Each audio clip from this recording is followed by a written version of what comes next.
because of who you are. I will lift my voice and say, Lord, I worship you because of who you are. Lord, I worship you because of who you are. Jehovah Jireh. Prezado amigo Vitor de Aquino, é uma satisfação imensa nós recebemos você e podemos falar um pouco e ouvir um pouco de todo o universo que constitui a sua vida nas suas realizações. Então, a Alfa Ômega se sente honrada com a sua presença. Olha, eu agradeço muito, viu? Isso para mim foi uma surpresa, uma alegria muito grande de reencontrá-lo, vir aqui e a gente ter essa conversa. Olha, sendo você uma figura pública e visto socialmente como um homem de sucesso, eu creio que muitos jovens e executivos gostariam de conhecer a sua história, conhecer a sua trajetória de vida e os resultados tão bem-sucedidos que servem como elemento motivacional para aqueles que vão te assistir. Me fale um pouco, relate alguns episódios da sua infância, as suas brincadeiras preferidas, os seus jogos, os seus amigos. Olha, eu sou filho de um fotógrafo, pessoa simples, fotógrafo de uma cidade pequena, desses fotógrafos que tinham, na época, faziam fotografia 3x4, fotografia de casamento, de batizado. Nasci numa comunidade no interior do Rio Grande do Sul, numa comunidade de pecuaristas, onde majoritariamente as pessoas que viviam ali viviam em função do gado.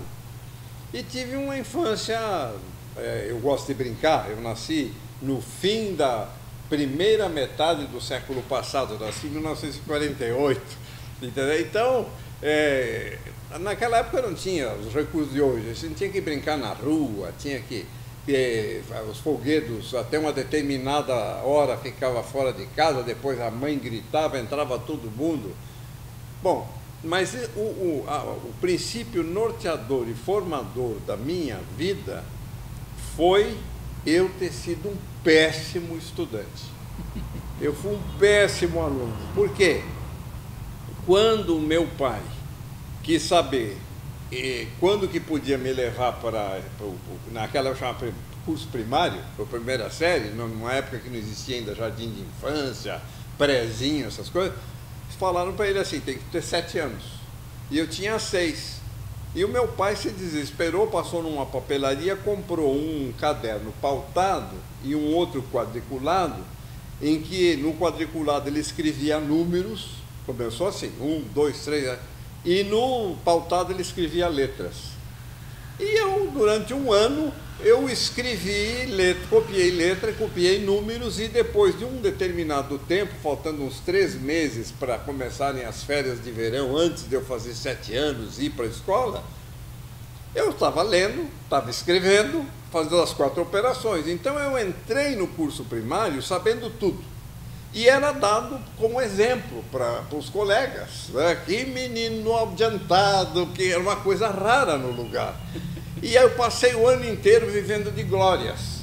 Quando chegou o 2º ano, há um complicador que vem para a cidade, um grupo de teatro amador no meio do ano. Eu já ia mal na escola no 2º ano, porque isso aí eu não tinha formação doméstica, como eu tive no 1º ano. E cheguei lá, e eu assisti todos os ensaios, e me encantei com aquela coisa do teatro, e aí eu larguei de mão. Quando chega no próximo do fim do ano, a diretora chama meu pai e fala, olha, o menino vai mal, o senhor vai ter que botar um professor particular para ele, coisa. E foi assim que eu salvei o 2º ano, e fui para o 3º mediocremente, e fui para o 4º. Naquela época, tinha uma divisão nessa estrutura de formação educacional no Brasil, que era a admissão ao ginásio. Quem estava no quarto ano primário fazendo um exame, saltava pela quinta série e ia direto para a primeira série. E o meu pai queria que eu fosse para a primeira série. Mas como é que esse menino vai para a primeira série? Ele é ruim de leitura, ele é ruim de letra, ele é ruim de tudo. E o meu pai, então, contrata uma professora particular e, diariamente, depois de voltar da escola, eu entrava 1h, assim que ela tirava o almoço da mesa de jantar dela, ela punha os meus deveres e ela me orientava a lição. E era uma tragédia, aquilo era uma tragédia. Eu ficava esperando a hora de ir embora, às 3h, que foi um ano em que a Varig inaugurou um voo de Porto Alegre para Uruguaiana, num DC-3, que ele vinha por Santa Maria, descia em Tupanciretã, outra vez em Santo Ângelo, e aí ia para Uruguaiana. E às 3h era a hora que ele voltava de Uruguaiana, e quando ele, religiosamente, aquele avião roncava em cima da cidade, era a hora, eu já fechava os cadernos porque estava terminando a aula. Então eu vivia em função desse ronco desse avião. Mas esta senhora, chamada Dona Nerotila Bastos, que morreu com quase 100 anos, algum tempo passado aí, ela não aguentava mais. Ela falava para o meu pai, ele gagueja para ler, a letra dele é ruim. E um dia, ela era professora de português nesse ginásio, né? E para onde meu pai queria que eu fosse. Então ela pega um livro de leitura, que tinha textos, e abre num soneto do Raimundo Correia, As Pombas. Vai-se a primeira pomba e outra despertada. E eu comecei a ler, e quando eu percebi uma coisa inédita para mim, que era a rima, que uma palavra tinha o mesmo som da outra, eu li de novo. E ela insistiu naquilo, e eu gostei. Ela foi, leva um livro para casa para você ler. Eu fiquei tão entusiasmado com aquilo, que tinha uma coisa escondida que eu ainda não tinha me dado conta, que era a métrica também, que dava o ritmo da frase. Eu fiz admissão, entrei no ginásio, nunca fui sempre um aluno excepcional, fui sempre mais ou menos, mas eu, filho de uma família católica, a mãe queria demais ter um filho padre. E eu, naturalmente, para fugir do braço carrasco do progenitor, que passou a fiscalizar tudo que eu fazia na escola, eu me senti vocacionado para a vida religiosa. E comecei, porque eu descobri na igreja que tinha um seminário numa cidade próxima. E convenci a minha mãe, que queria um filho padre, que eu tinha que ir para o seminário, que era a estratagema para eu sair de perto do pai. E eu fui para o seminário. E no seminário eu conheci outros garotos e tal, mas eu, enquanto uns jogavam bola muito bem, outros tocavam órgão, violão, eu era bom em poesia. Então, toda a grande solenidade, Nossa Senhora Medianeira, São Francisco de Assis, o reitor do seminário pedia para eu fazer um poema e declamar, que era uma coisa inédita, rara, porque naquela época ainda é do tempo das missas em latim, de padres rezando missa de costa e com pouquíssima participação da congregação. Mas ele fazia assim, então eu ia lá e declamava. Eu comecei declamando poemas de outros autores, e aí eu continuei fazendo os meus. E num dia, voltando para casa nas férias, da janela do ônibus eu vejo uma menina loirinha de olho azul que começou a olhar para mim, eu olhar para ela, e eu perdi minha vocação religiosa naquele momento. Eu fiz assim, em coisa de segundos, eu fiz um exame de consciência e digo, eu não vou poder ser padre, porque eu estou me encantando com essa moça, vai que eu conheça outras. Aí eu cheguei em casa e falei para a mãe que eu não queria mais voltar para o seminário. E foi um momento de grande agito na família, porque o padre da cidade perdeu um seminarista num lugar de fazendeiro, de gente, como ele dizia, de pouca fé, vai acabar, entendeu, sendo motivo de vergonha para mim, ele, o padre, né? Eu conto essa história num livro chamado Padre e o Açougueiro. E aí, ele vai falar com o meu pai. E o meu pai, rispidamente, falou para ele assim, não proibi ele de entrar, não vou proibir ele de sair. E aí eu voltei para casa para terminar o ginásio e estou lá em casa e tal, e continuei com os poemas. E meu pai, gaúcho, roda de chimarrão com os amigos, me chamava para eu declamar. E eu chegava lá e começava a declamar e coisa assim, mas sempre sobre Nossa Senhora, sobre São José, São Pedro e São Paulo. E um dia eu estava declamando um soneto sobre Nossa Senhora das Graças e ele vai, peraí, eu já tinha, nessa época, estava fazendo 14, 15 anos já, ele fala para mim assim, ô guri, tu não acha que já está na hora de parar com as graças e cair nas cachaças? E foi assim que eu mudei o tom, né? E fui fazer científico em Porto Alegre, de lá eu faço um vestibular, entro na Faculdade de Arquitetura, na URGS, e continuei escrevendo poesia, mas foi lá que eu escrevi o último poema. Eu me interessei por uma jovem e escrevi um soneto inspirado nela, sabe? Que era coisa típica daquele momento, poesia só servia para isso, na minha cabeça, né? E fomos uma noite, um grupo de estudantes, jogar boliche num determinado lugar chique lá em Porto Alegre e no sorteio de duplas e coisas saiu. As primeiras foram jogar e eu fiquei na mesa com 3 moças, onde ficou esta moça. E aí eu dei um jeito de encaminhar a conversa para literatura. Era a época, lá em Porto Alegre na época tinha o Mário Quintana, era a época do Vinícius de Moraes, Drummond era uma figura conhecidíssima, todo mundo, um momento de poesia.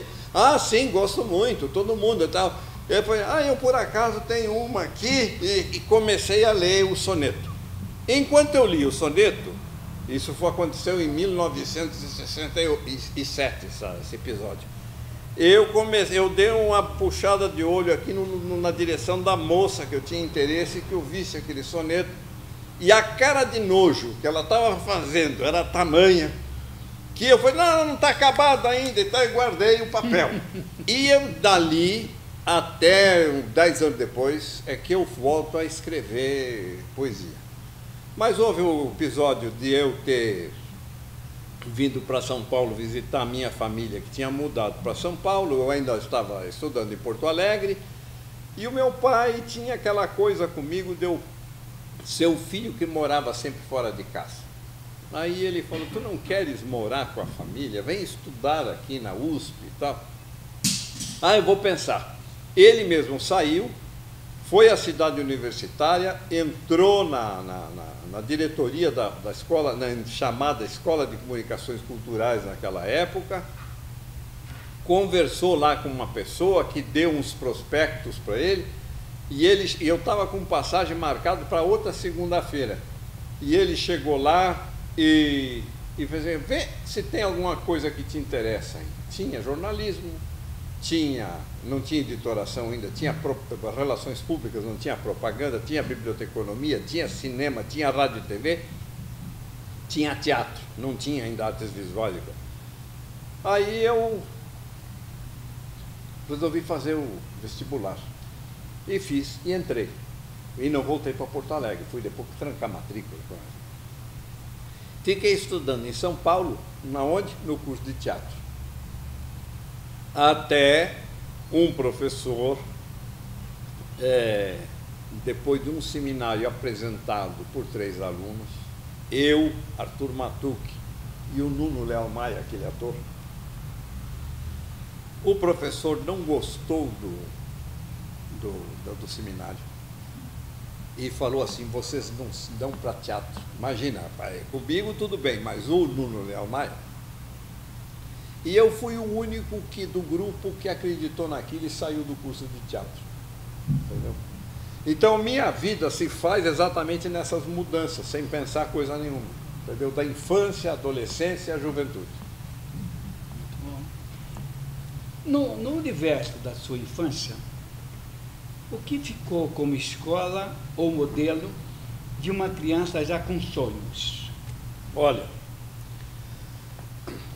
minha professora de delírios e devaneios foi minha mãe,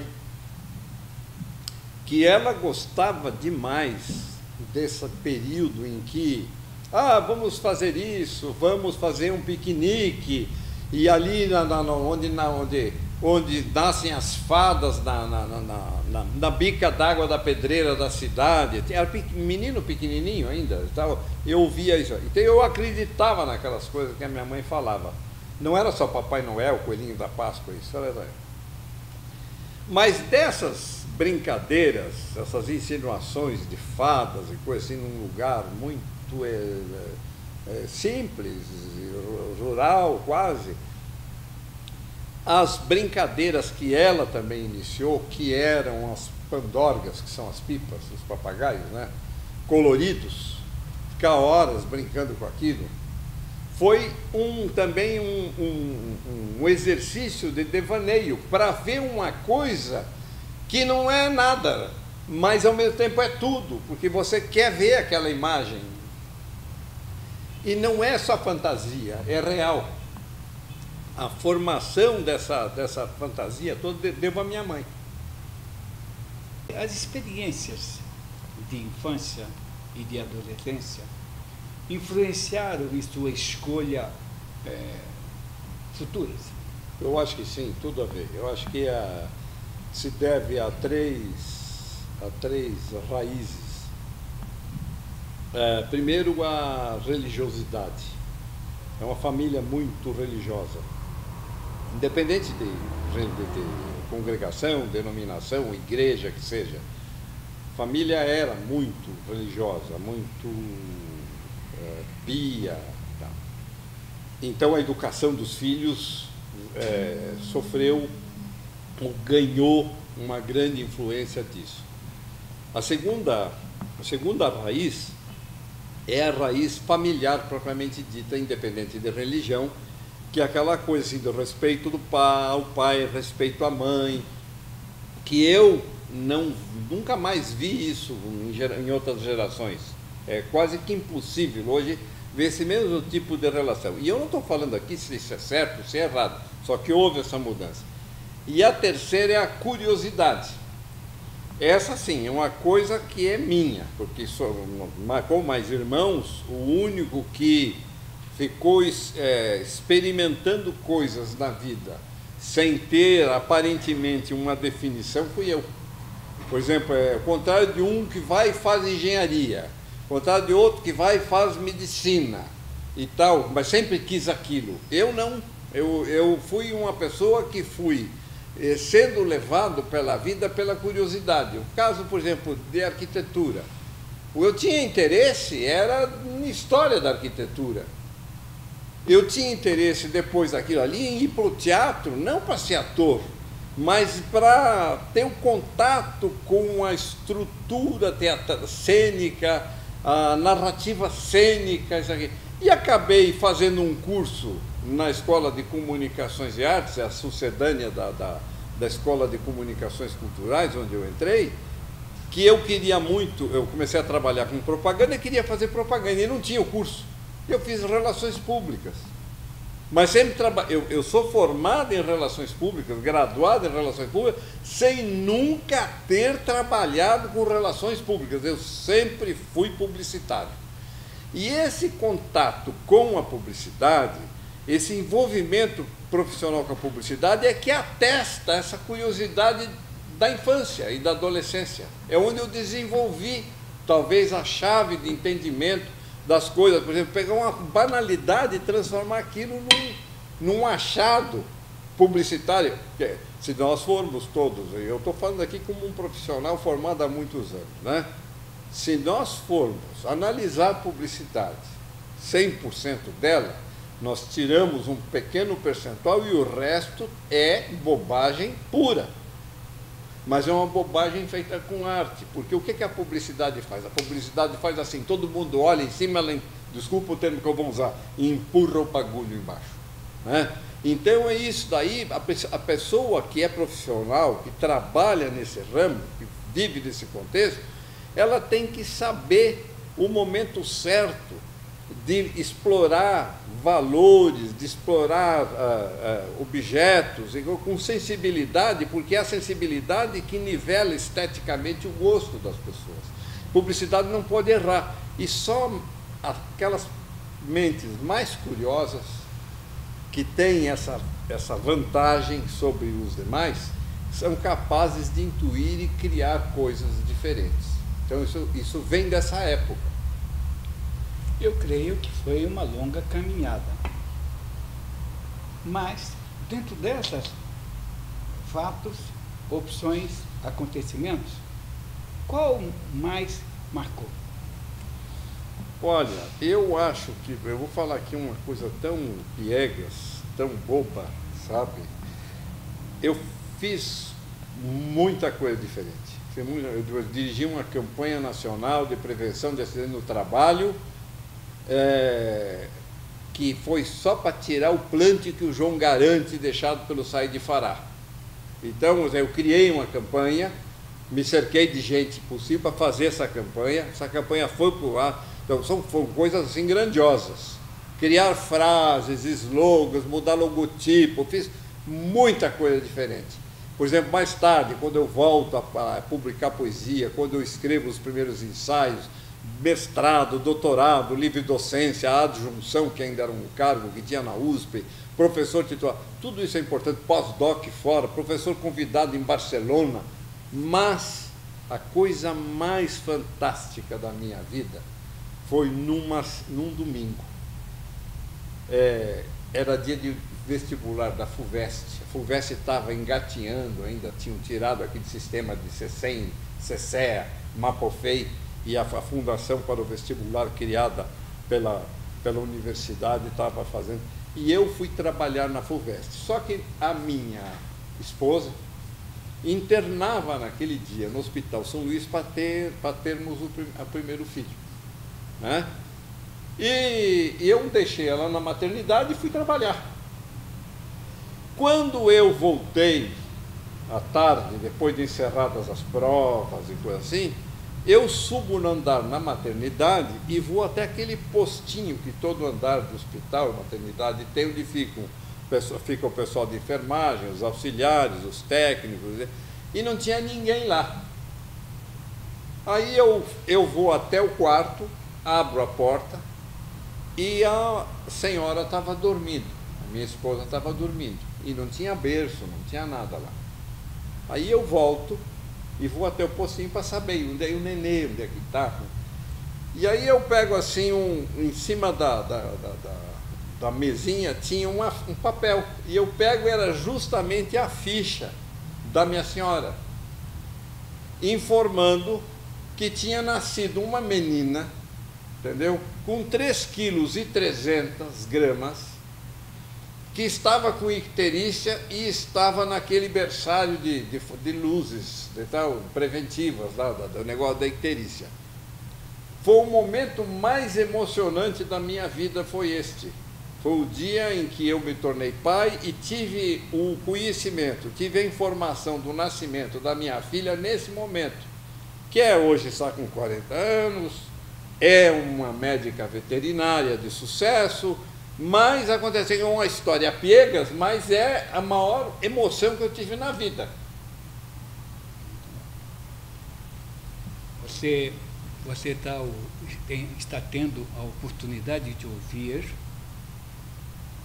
um modo de vida, uma sequência de fatos que marcaram a carreira desse grande jornalista. Não perca o próximo número, a próxima apresentação, porque vem coisa quente por aí, hein?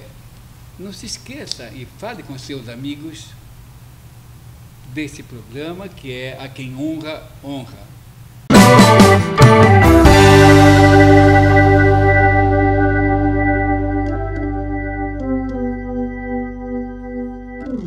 Because of who you are, Jehovah.